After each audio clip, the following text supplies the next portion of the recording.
போட்டாலும் திரும்ப திரும்ப பொழைச்சு வருவேன். என்ன முக்கிக்கிட்டு இருக்க? என்ன கக்கூசில காத்துக்கிட்டு இருக்க?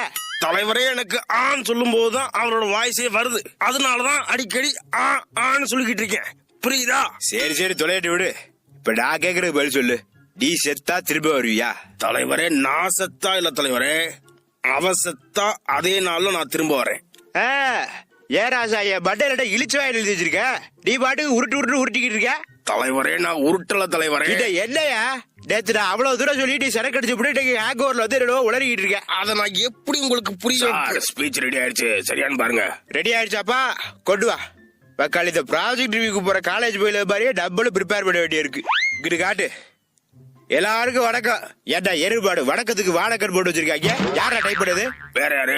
உங்க ரெக்கமெண்டேஷன்ல வேலைக்கு சேர்ந்த பிள்ளைதான். அது சரி, ரெக்கமெண்டேஷன்ல வேலைக்கு சேர்த்தாலே இப்படிதான் இருக்குள்ள இருக்கு. சரி காட்டு. என்னப்பா எல்லாரும் எப்படி இருக்கீங்க? கோயம்புத்தூருங்கிறது எனக்கு ஒன்றும் புதுசெல்லாம் ஒன்றும் கிடையாது. இதே 40 வருஷத்துக்கு முன்னாடி பொள்ளாச்சி சந்தையில சாடி எழுதி கொண்டு இன்னைக்கு பெரிய பதவியில இருக்காரு. அவர் யாரு ஏன் கணக்கு தெரியுது? உங்கள் கண்களுக்கு தெரிகிறதா? அவர் யாரு? ஓ, மேடையில உட்கார்ந்து இருக்காரா? பச்சை துண்டு போட்டிருக்காரா?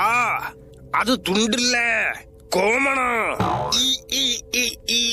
சும்மா காமெடி பண்ணு. தடுசு கொஞ்சம் இரியா.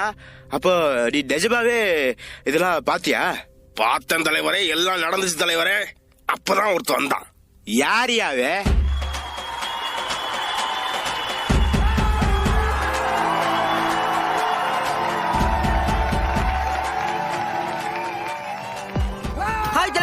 எல்லாரும் எப்படி இருக்கீங்க? நல்லா இருக்கீங்களா?